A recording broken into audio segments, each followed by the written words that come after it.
are the same legislators who were actually sycophants of the former president. They were the fans, supporters of the former president during the past administration. How confident are you? Well, kagaya na sinabi ko, Katrina, no, they were enlightened by the hearing that we had in the Quadcom. Sinasabi nila na na-turn off sila at sabi nila sana hindi na lang ginawa yung gano'n. Lalong-lalo na ginawa din ni Vice President Sara Duterte.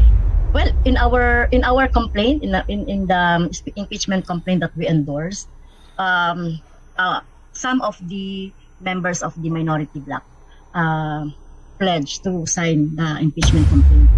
Ibigyan na siguro ng pagkakataon ng Secretary General and the leadership yung iba pang mga sector that would like to file din. Kasi wala na kasing pagkakataon later on, no? Isang impeachment lang per year. Mm-hmm. So,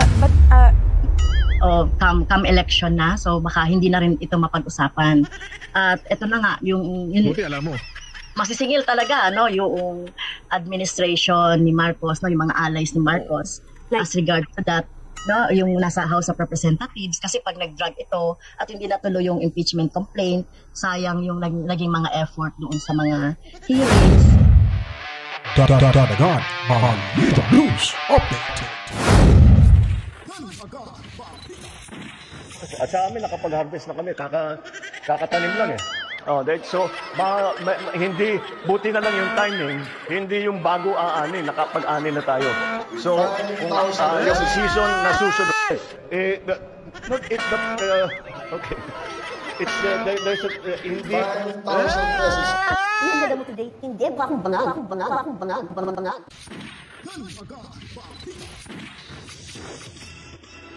Alright, welcome back mga kabalitaan. Tayo po'y nagbabalik. Magandang buhay ho sa ating lahat. Kamusta mga kababayan, Luzon, Visayas at Mindanao, saan mang lupalop ng ating mundo na may mga Pilipino. Ako'y inyong makakasama sa mga oras na ito.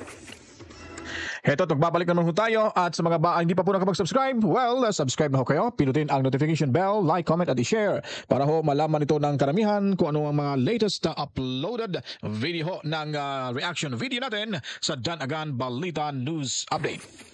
At huwag nyo rin pong kalimutan, tuloy-tuloy nyo lang po ang inyong panonood ho sa ating mga video. At kung may makita ho kayong ads, so ano na lang po, ituloy nyo na lang po yung panonood. Huwag nyo pong i-skip po yan dahil yan po ay pambili ng kape. Wow, kape. At toasted pandesal. Wow, kanamit, ganyan ba? Nakanamit sa toasted pandesal, ano? At yung palaman naman mga kabalitaan. Sa mga iligay ng speaking natin dyan, mayong aga, mayong hapon, mayong buntag, kung sa diin makamong lupalop sa aton kalibutan, halong lang kamuda. Okay. Alright. At bago tayo magsisimula mga kabalitaan, pasakalye mo na konti.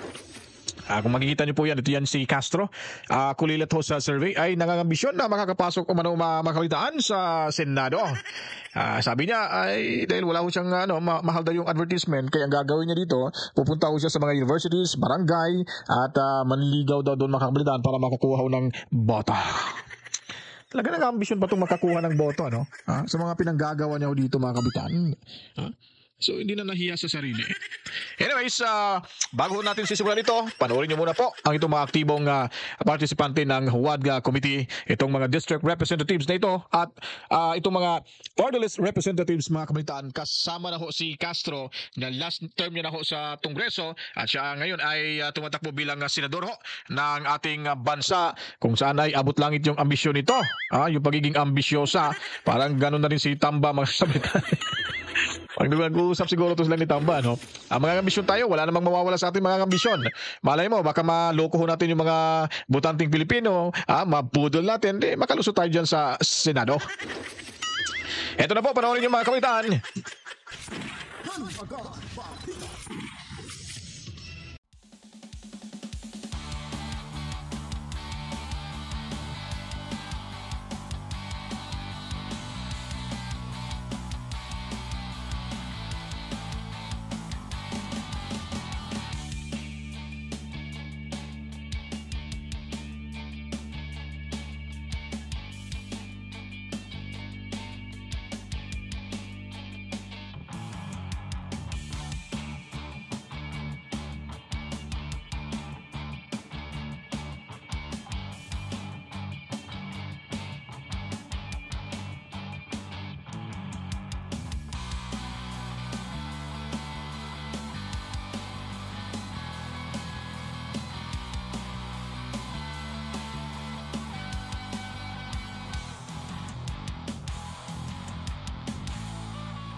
alam nyo na.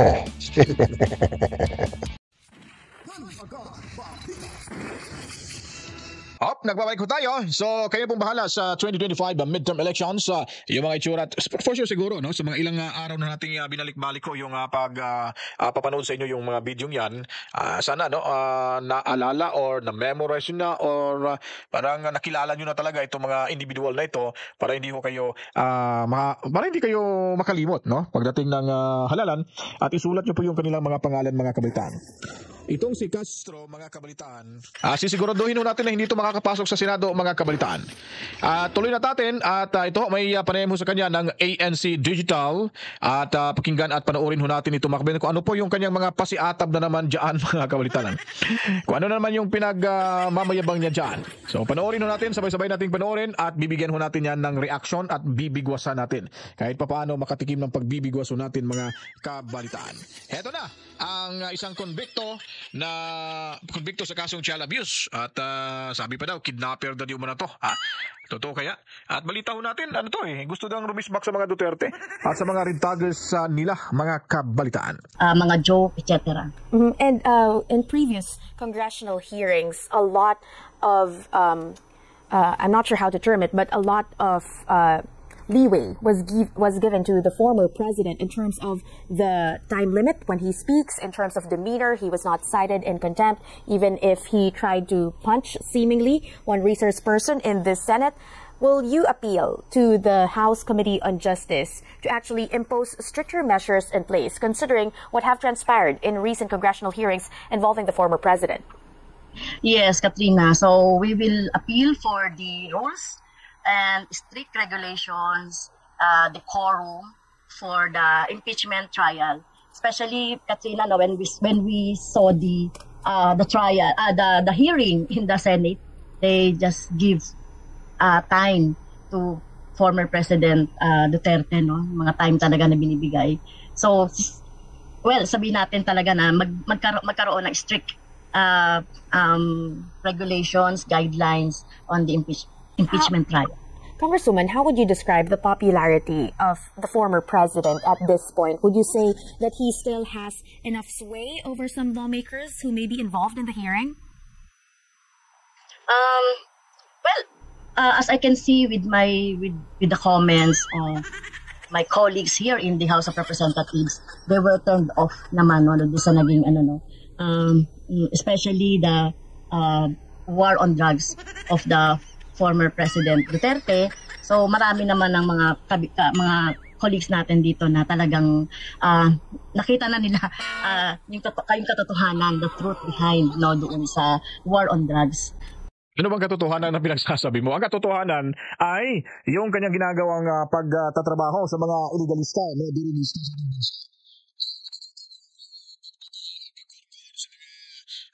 Kriminalidad ay sinasabi mo yung katotohanan, talagang totoo yun. Katotohanan ho talaga yan para ho malinisan yung mga masasamang elemento sa bayan nating sinilangan. Ano ba bang katotohanan ang hinahanap mo? Di mo ba rin ba matanggap-tanggap? Na kahit ilang beses niyong pinuna dyan si Tatay Digong, kayo mismo tumiklop sa mga sagot niyo. Ikaw nga mismo, nagbabasa ka, nagtatanong ka, para kang hindi ka kongresista Nagtatanong at nagkwento doon. Isang script lang. Tapos pagdating ni Brosas, pagdating ni Boyingi, at nitong si Manuela, pare-parehas lang.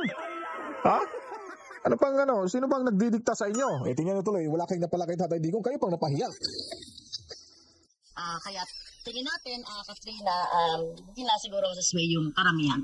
But frankly speaking, Congresswoman, some of the congressmen and women who have been speaking against the war on drugs now are the same legislators who were actually sycophants of the former president. They were the fans, supporters of the former president during the past administration. How confident are you that your colleagues will not be swayed the other way again this time around? Ito, magandang tanong to. Titignan natin kung makakasagot ba ito ng diretsahan. Sige, pakinggan ho natin to. Well, kagaya na sinabi ko, Katrina, they were enlightened by the hearing that we had in the Quadcom. So, kaya yung mga comments ng mga colleagues na former former supporter of the Duterte. Sinasabi nila na na-turn off sila at sabi nila sana hindi na lang ginawa yung ganun. Lalong-lalo na ginawa din ni Vice President Sara Duterte nung few weeks ago. And safe to say, hindi po yun dahil lang Marcos administration na yung nakaupo ngayon at wala na sa kapangyarihan yung mga Duterte? Well, I assume ko yun, Katrina, sa ating mga kasamahan. Sa mga usapan naman, marami naman nagsasabi talaga na hindi na nila susuportahan ng mga Duterte.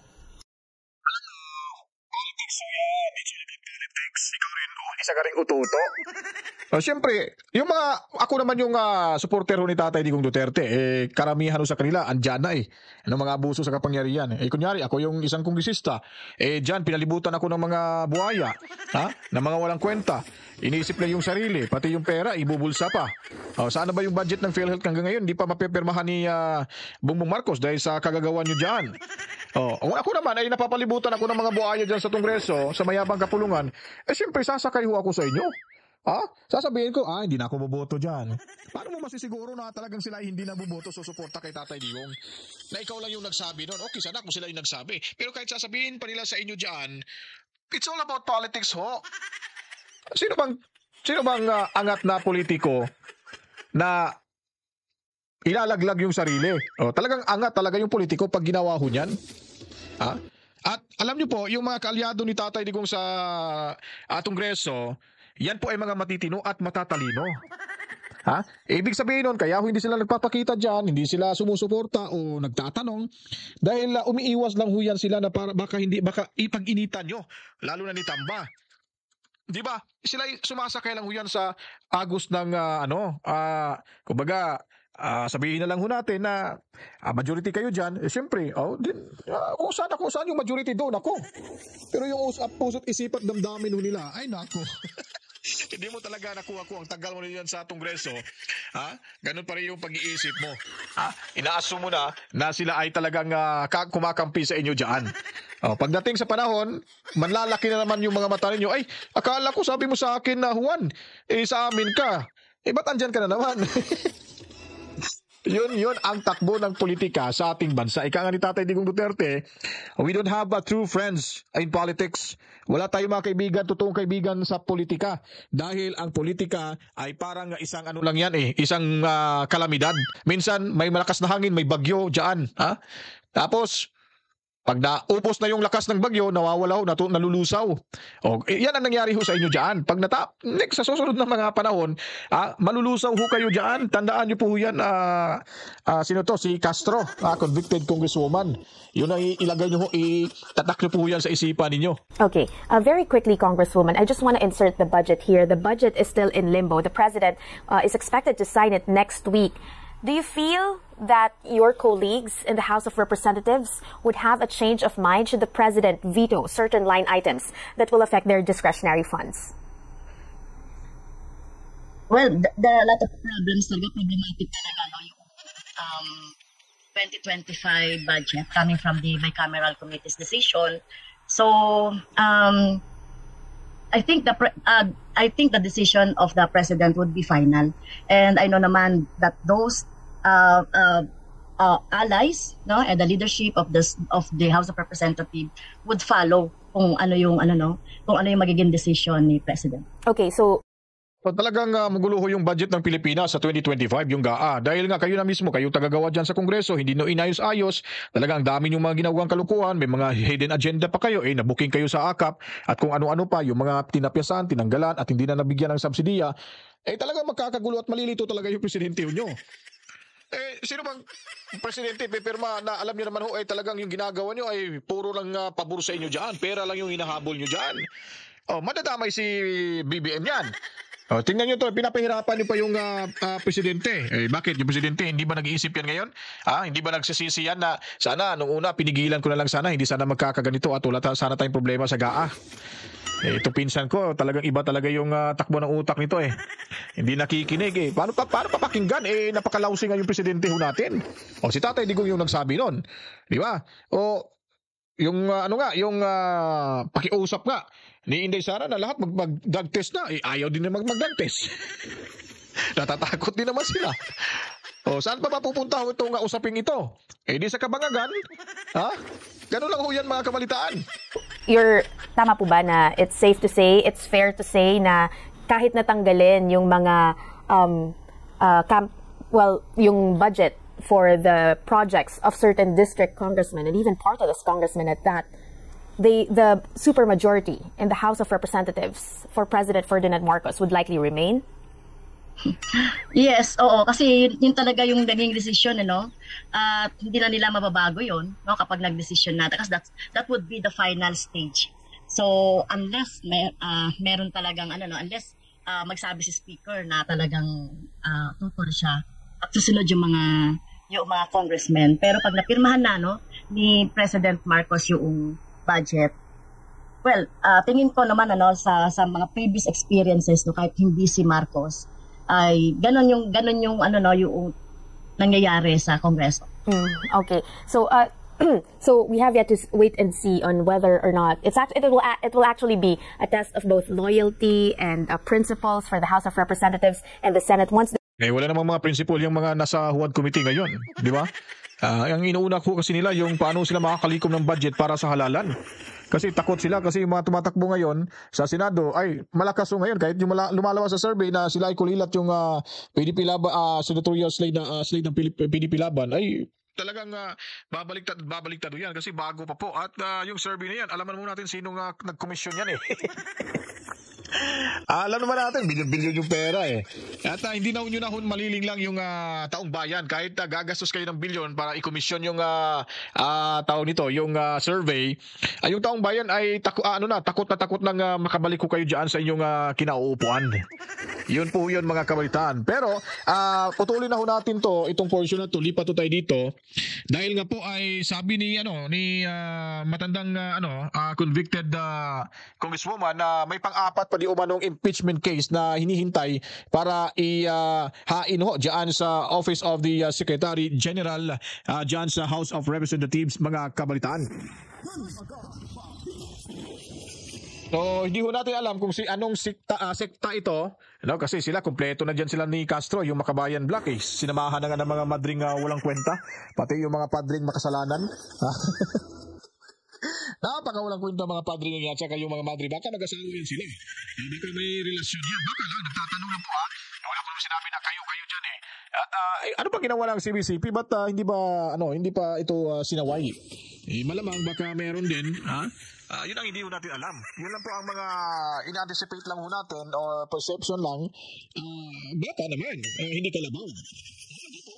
So dito, sa video ito, ay lumalabas sa survey na ika-25th po na pwesto itong si convicted Congresswoman Castro, And then talagang nakakambisyon talaga Sabi niya, liligawan niya daw yung mga nasa universities, yung mga estudyanteng pwede nang bumoto.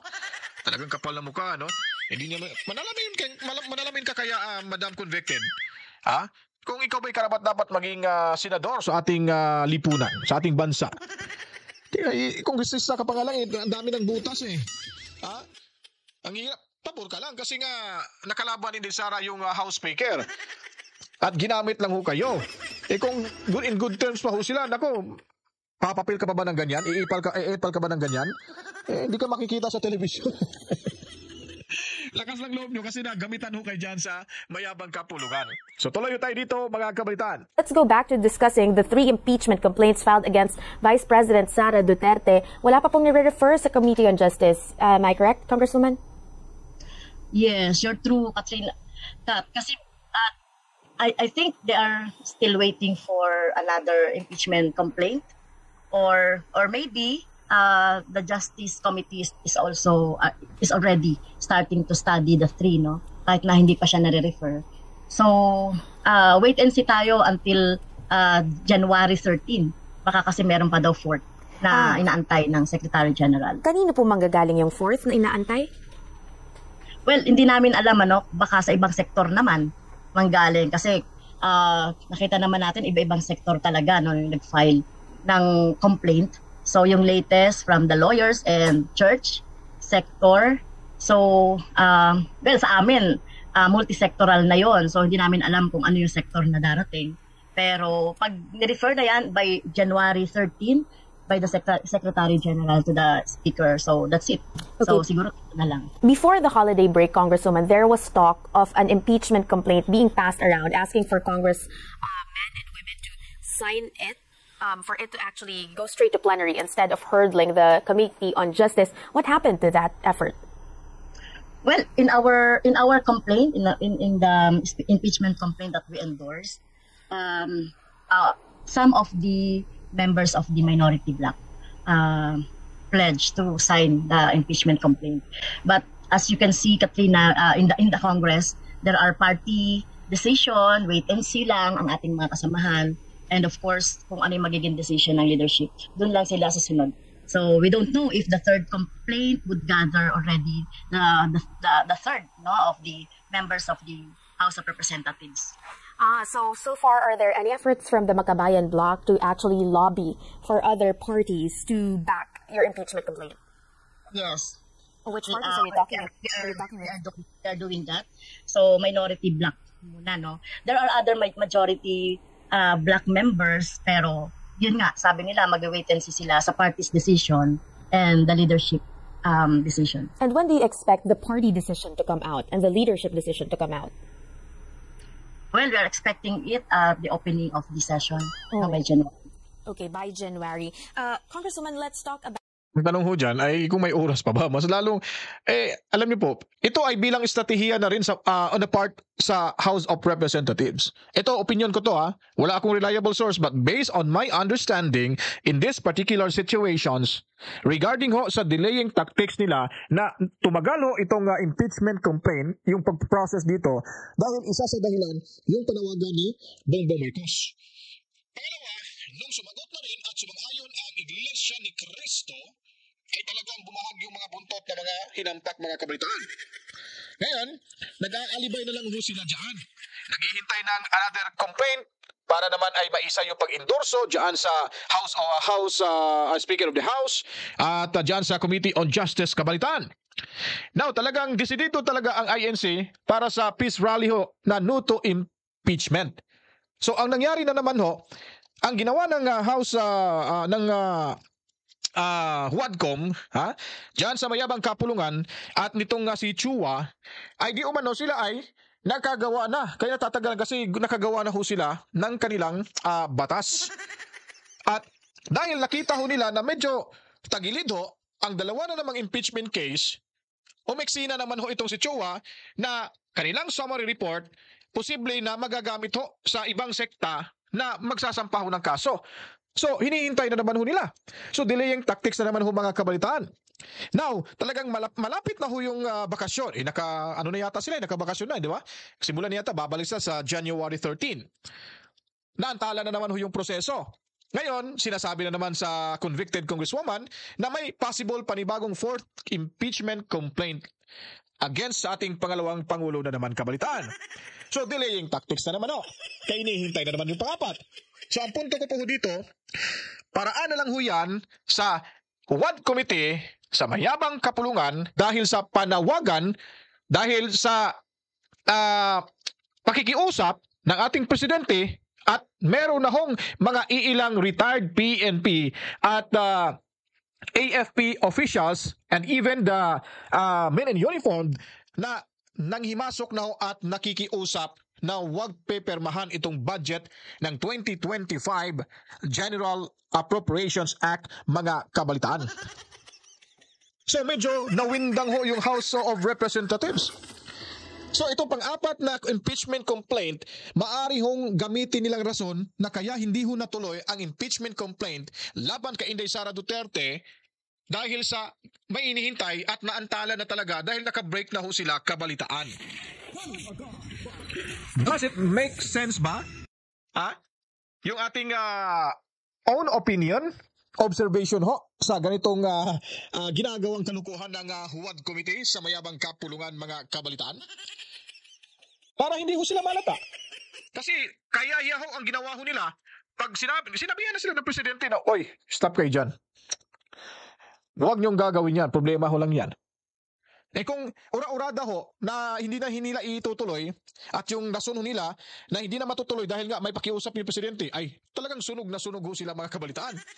So ito yung tactics nila na hindi ho sila mahalata ng taong bayan na sila ay napahiya sa kanilang hakbang sa planong pagpapatalsik sa ating pangalawang Pangulo, Inday Sara Duterte Kabalitaan.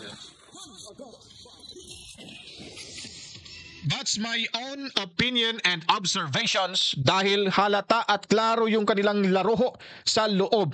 Kung hindi ho siguro nag-leak itong message, siguro laro din to sa presidente na bibigyan si Tunying. Kasi talagang dihado ako dito, parang hindi ako pinapakinggan ni Tamba.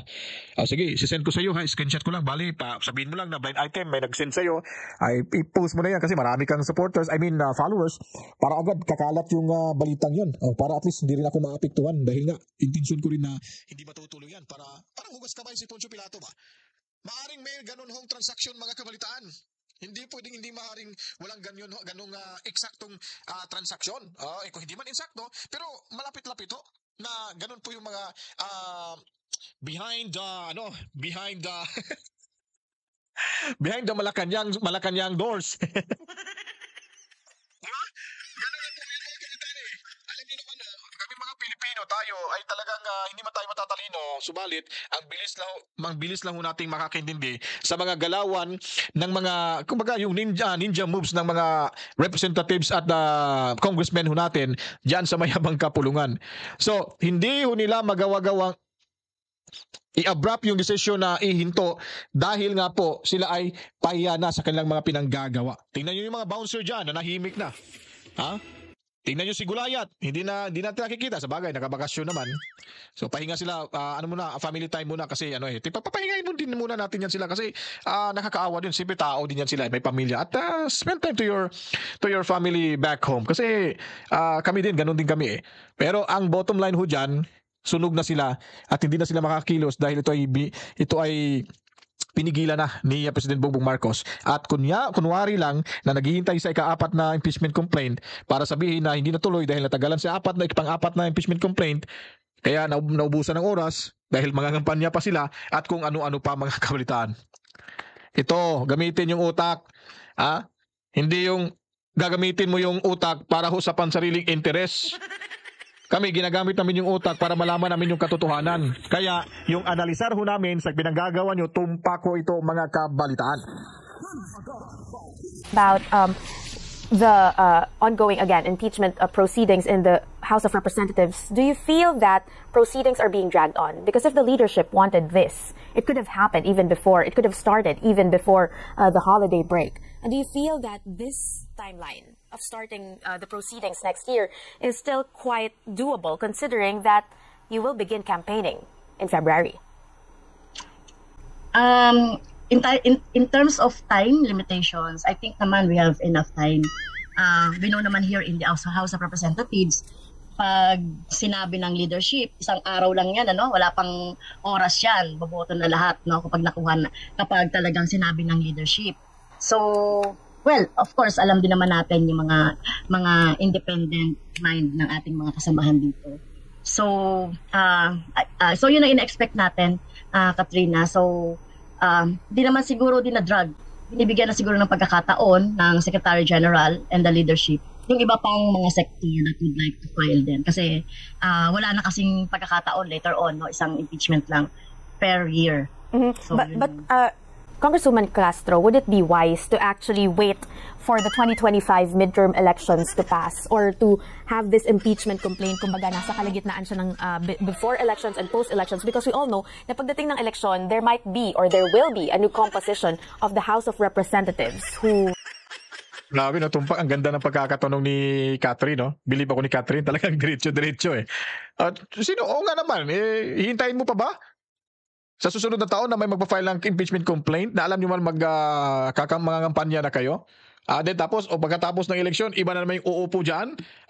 Kung papalarin yung mga Duterte supporters na tumatakbo ngayon dyan sa mayabang kapulungan. Hindi iniisip eh. Yung sinasabi ko, hindi niya naiisip yon. Kasi siyempre kumpiyansa nasa kanila yung nasa kanila lalo yung alas. Pipirmahan niya ni Romualdez. Pag sinabi ni Romualdez, pipirma kami lahat yan. Sinisigurado pa. Kumpiyansa pa. Ganun eh, parang si Sara Duterte, parang ano yan eh, parang siya yung bida ho dito, kung palabas ho ito, siya yung bida ho dito na inalipos niya, inalipin, binubugbog, parang si Tanggulin, di ba? Pinagsasabi ginagawa para lang masira yung pangalan, para lang mawala sa sarili si Sara Duterte. Pero sa bandang huli niyan, yung bida, tatayo ho yan. Ha?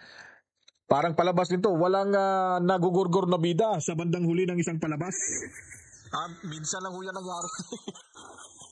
Tandaan niyo po yan, bilog yung mundo. Kaya mag-ayos-ayos kayo dyan. Pag nagkamali ho kayo, pag in-impeach nyo yan si Sara, itutuloy nyo yan. Nako, malaking kaguluhan ho ito. Dami na nagpapaliwatig ng mga heroes pag natuloy itong impeachment laban kay Sara. Diyan sa yung mga kapatid nating Muslim. Nako, ano bang sabi sa isang Muslim doon nung nandun sila sa EDSA? Ha? Kung gusto nyo hindi tayo magkakagulo, huwag nyong awayin, huwag nyong bastusin, respetuhin nyo ang kagawaran ng Vice Presidente. Kung hindi nyo po magawa yan, dito tayo sa Maynila magkakagulo. Malaking hamon ho yan sa ating mga men in uniform. At mismo sa Malacanang at sa mayabang kapulungan. Alam nyo po, yung mga kapatid na Muslim natin yan, pag nagalit, matindi yan. May kakilala ho akong Muslim nung sa kabataan pa namin. Ikwento ko lang saglit, no? Naalala ko pala si Kamal. Oh, sabi niya, kaibigan kami nung elementary. Tapos binuli ho siya, naglalaro kami ng football. Tapos binuli ho siya ng isang mas pa namin, ahead pa namin ng isang taon. Talagang binuli ho. Pati ako nabuli ako kasi hindi naman tayo mahilig sa gulo eh. Nagalit at naghahamon ng suntukan. Muslim yung mama, yung kaming kabatch ko.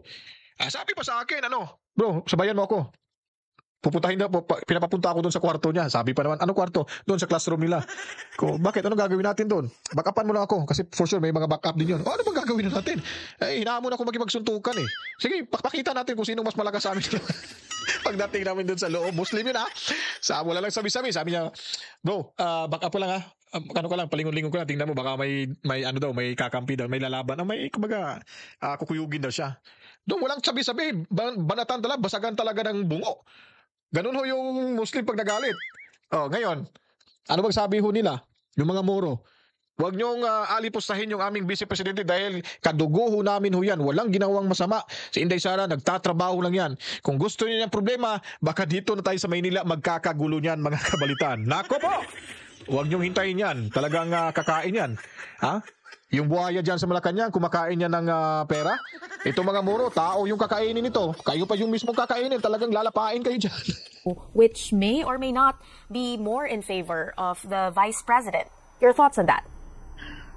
Well, I think, yun nga, ito nga yung worry namin, Katrina, no? So, sa pagda-drug, sa pagdi-delay, come election na, so baka hindi na rin ito mapag-usapan. At ito na nga, yung buti alam mo. Masisingil talaga, yung administration ni Marcos, yung mga allies ni Marcos, as regard to that, yung nasa House of Representatives, kasi pag nag-drag ito at hindi natuloy yung impeachment complaint, sayang yung naging mga effort doon sa mga hearings. At syempre sisingil din ng taong bayan ang mga kongresista tungkol dyan. At yun nga yung worry natin, baka magiging mawawala na ng kumbaga mawawala na ng gana yung ibang mga kongresista at magiging iba na yung magiging political mag-iba na yung mga kongresista. Yun ang worry namin, Katrina. Yeah, yourself included, Representative Castro. It's your last term in the House of Representatives. And kapag lumampas pa po, hindi pa nasimulan tong impeachment proceedings before the May 2025 elections, mawawala na yung isang sponsor, which is yourself, because you will be graduating from the House of Representatives. How will that affect the dynamics of the impeachment complaint? Magre-restart po ba? Because you will need to have, you can no longer endorse it. You're no longer a House member come next year. After the 2025 elections.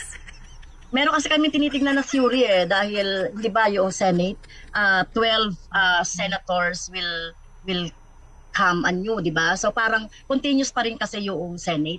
So parang tinitignan natin na baka naman magbago yung composition ng Senate, no? At nakikita rin ng administration ng House of Representatives or leadership ng House of Representatives na that would be the right time. Pero theory lang siya, parang theory lang namin yan ng makabayan, pero Talagang ang lalim ng ano nito no?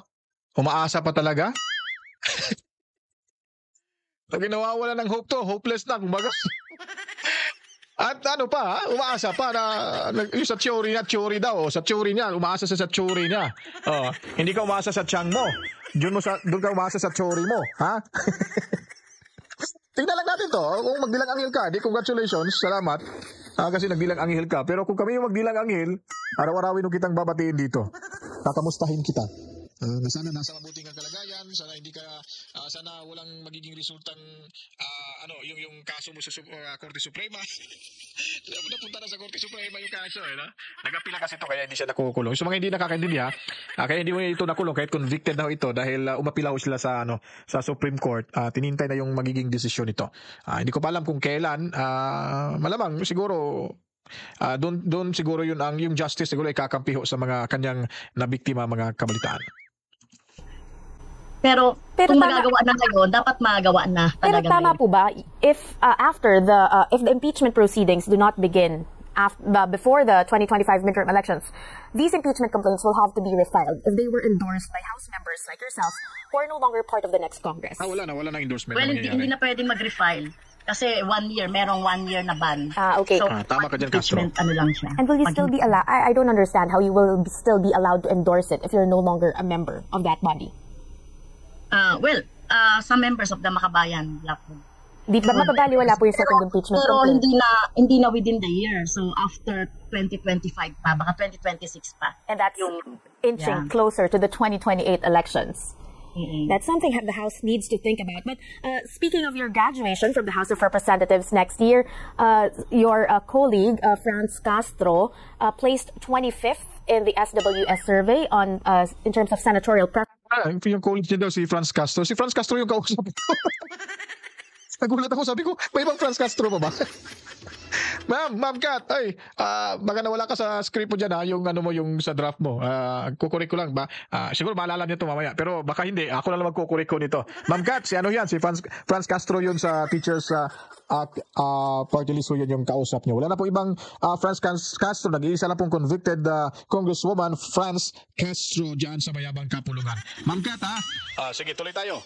Reference, your reaction, ma'am. 25th place is frankly quite low.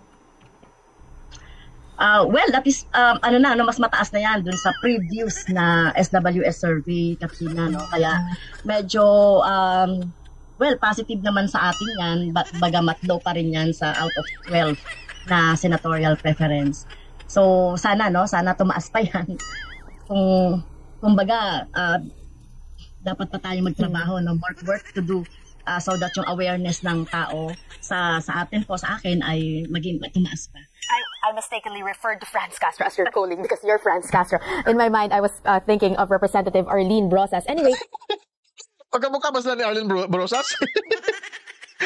Ito, mas matangos yung ilong. Mas matangos pa yung ilong niya sa ilong ko. Pero si Brosas, mas matangos pa yung ilong ko kay Brosas. Yung tandaan mo lang, yung ilong lang yung titignan kasi nakasalamin dito. Yung isa kasi yung si ulupong na isa ay nakasalamin din kaya siguro nalilito itong si Kat, no? Sige. Akala ko hindi na niya maalala o baka may nag-feed sa kanya. Ma'am, si Castro yung kausap niyo. Wag mo kalimutan on television ka. Sige, tuloy tayo. What do you think, ma'am, is the weak point of your candidacy so far? Bakit po sa tingin nyo 25th place pa rin despite your efforts? Well, alam naman natin ang mga tao, no? So, hindi natin alam. Kailangan natin tignan kung ano yung survey method. No? Kasi alam naman din natin kapag sino yung kilala, no? Yung mga nandiyan na matagal na sa politika. So, yun ang parating naiisip ng tao. Ang problema lang kasi sa'yo, kilala ka, sikat ka nga di ba? Na-convict ka at alam na ng buong sambayan ng Pilipino, di ba? Ayan na, alam na ng buong mga followers mo at sa kabila, sikat ka, nakulong ka, di ba? I mean, guilty ka, naging convicted ka. Ang problema nga lang, yung kasikatan mo ay hindi ho para sa bayan. Para ho sa mga kakampi mo, sa kabundukan.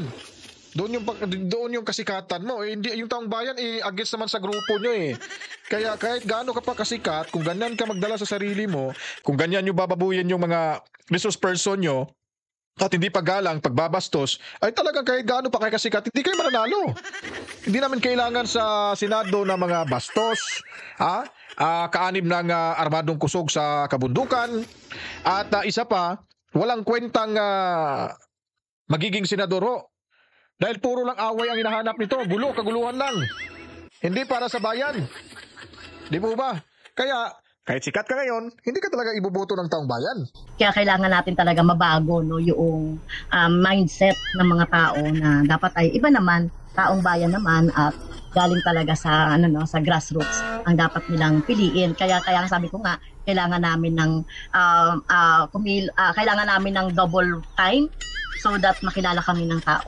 And how do you intend to improve that ranking, that survey numbers? Yan, maganda yan. Well, siguro, more exposure sa mga media, more exposure sa mga state, university. Huwag ka na umasa kasi walang buboto sa iyo, Nay, ha? Chang, ha? Diyan ka sa theory mo, eh. At colleges, no, na mga estudyante na boboto sa mga barangay, sa mga communities. So, yun yung aming kayang gawin. Kasi hindi naman namin kayang gawin yung, alam mo na, no, Kat, yung mga advertisement, no, napakamahal yan. Kaya yun na lang yung pwede nating gawin. Vice President Sara Duterte has repeatedly painted you and your camp as a villain in the Philippines. She has called you a kidnapper. The previous administration has also red-tagged you and the Makabayan bloc. How significant of a dent did that create in your campaign for the Senate? Well, palagay ko hindi naman sila nagtagumpay, di ba? So kahit naman sinasabi nilang yung kidnapping wala naman na yun sa kaso ko, no? Other forms of child abuse yung naging kaso, and they are misinforming the people about myself. Tapos yung red misinforming the people about herself. Kakaluka to si ate. Ateng, kakaluka ka, Ateng. Ibig mo sabihin, pala yung nag-persecute sa'yo. Yung husgado na magpapakulong sana sa'yo. Ano ba yun? Ba yun? Kasi nga, sabi mo pa nga, misinforming? Na-misinforming daw? Tama ba yung sinasabi ko? Baka ako yung mali, eh. Ginaya ko lang, eh. Kasi nga sabi, ano bang misinforming? Sige, balik natin to saglit lang. Ay, di ba? So kahit naman sinasabi nilang yung kidnapping wala naman na yun sa kaso ko, no? Okay. Other forms of child abuse. Okay, yung naging kaso, and they are misinforming the people about myself. Tapos yung red tagging na yan, well, kami ay ngayon gagawa na kami ng mga pushback, no? Rin kami ng mga kaso against these red taggers para mapatunayan natin na talagang yung sa decision ng Supreme Court about red tagging. Ang tanong dyan, sino yung red taggers na yan na kakasuhan nyo sa darating ng mga panahon? Malamang, sino ba yung nagtatag sa kanila dati? Si Presidente Duterte. Sino pa ba? Ewan ko kung si Bilgica ba, natagba to ni Bilgica. Sa SMNI, yun sila yung nagtatag dito, eh. Pakinggan natin, baka tayo tatanong to. At kahit naman panahon pa ni Duterte, we survived, no? Yung mga red tagging na yan, at nakikita naman ng tao talaga what we are doing for them. When do you intend to file those cases, and which red taggers are you referring to? Ayun, sige. So, ito, no, katulad nila Celis ulit, si Tadoy. Sabi ka na yung mga former military na mga nag-retire na. So, yun yung mga possible na pwede namin kasuhan ng red tagging. When you talk about former military members na nag-retire na, anyone of being a former cabinet member? Talagang kulit din tong si Kati, no? Kung ano mga sinasabi ni Kwan, dinudugtungan niya, para agad na makakuha ng information, eh. Ngayon, sige, paliwanag mo, sino ba?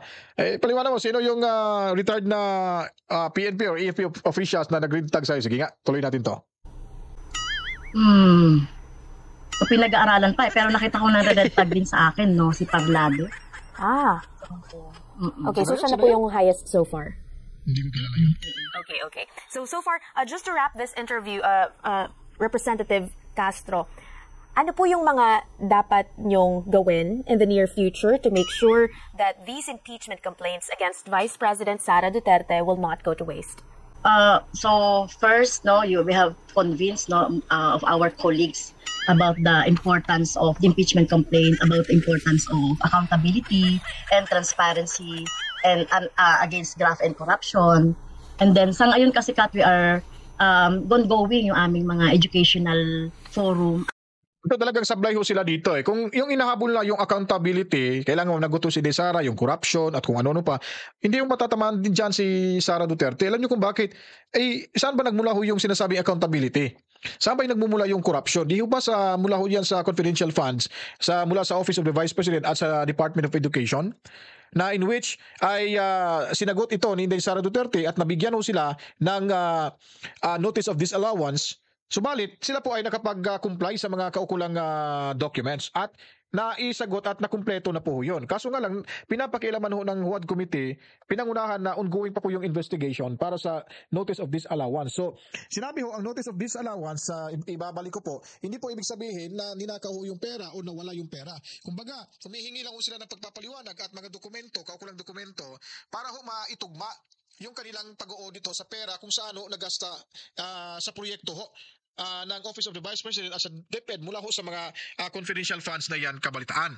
So, nagpalabas ho yung COA na isang unmodified opinion report na nagsasabi si Inday Sara Duterte ay walang nilabag na batas, walang ginawang panglulusay ng pera o ninakaw man lang ang pera mula ho sa confidential funds. At yung confidential fund issue na yan ay doon nila kinukuha sa taong 2022 at 2023. Yung resulta ng COA ay tumpak ho mula sa taong 2022 at 2023. Paano ho makakasuhan ng impeachment at mananaig yung impeachment nila laban kay Sara Duterte? Think about it. Parang Ted Filon tayo dito ha. Ted Filon, think about it. O, kuha mo na ba, nanay? O, so kung di mo pa maintindihan, magtanong ka sa COA ulit. About impeachment, no, dun sa mga community. So yun yung mga ginagawa natin. And then third siguro, no, kailangan talagang ma-convince natin yung leadership din, no, at yung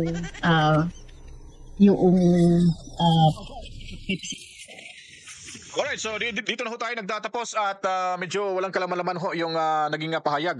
Therefore, I conclude na pahayag ni Castro ay walang kalaman-laman ho. Hindi ho maapektuhan yung ating pangalawang Pangulo at yung mamamayang Pilipino ho sa kanyang mga pinagsasabi. Hindi ho matitrigger ho yan si Inday Sara sa kanyang mga sinasabi. Kasi nga, yung impeachment, mantakin nyo po, ulitin ko po na-explain ko na to kanina. Una, impeachment kay Akbayan Party List. Sobrang tagal, walang nag-endorse. Pangalawa, itong grupo ni Castro, Makabayan Bloc. Pangatlo, itong mga kaparian na naman. At Madre, at isang AMB's, ano ba yun, na party list na yun? Na yung baril nitong isang kongresista ay na dawi to sa pamamaril gamit yung baril niya sa isang tao na kumitilo sa buhay ng isang tao din. At dahil nga sa panawagan ni PBBM, doon ho sila grounded. So, nung sinabi ho nila na ipagpapatuloy na yung impeachment, umaksyon agad yung INC dahil nga sila ay naniniwala sa kapayapaan sa ating bansa, ay sinuportahan nila yung naging panawagan ni PBBM. So, para hindi ho sila masunog kasi wala ho silang magagawa dyan, nagmamatigas ho itong si Tamba. Now, ang ginawa nila, ang laro ho nila dyan, kunwari daw may pang-apat pa, ayon pa ni Castro. So, delaying tactics ho yun. Pero bago pa po yung pang-apat, yung ginawa ng House Committee, yung HUAD Committee, si CHOA, ay gumawa sila ng summary report.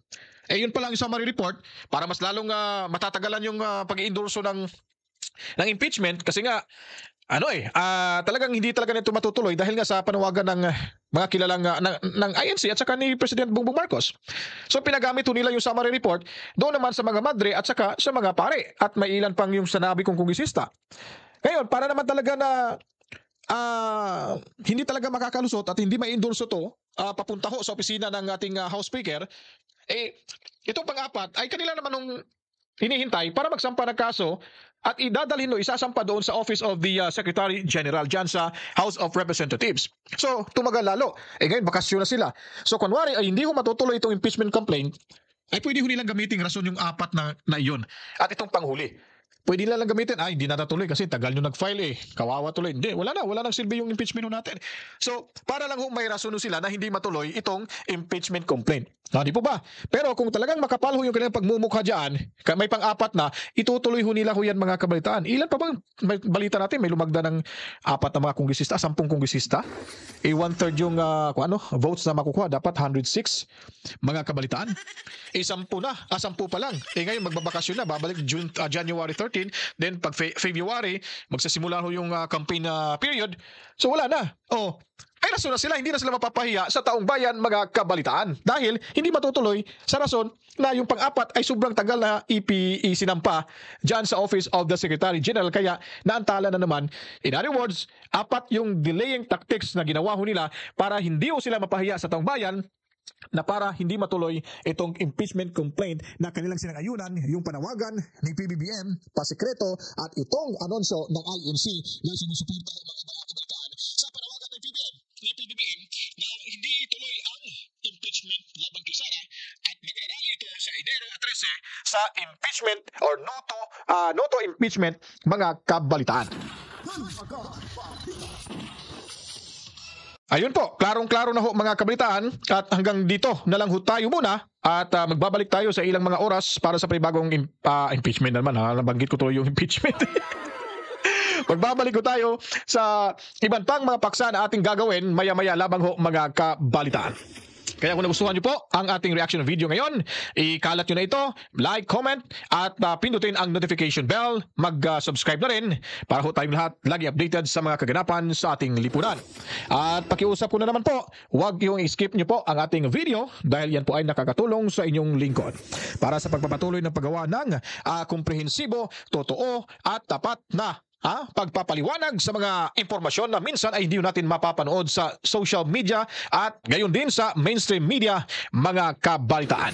Kaya ako po ay magpapaalam na sa inyong lahat, manigong bagong taon kabalitaan. To God be the glory. Mama, chip chip. Peace out.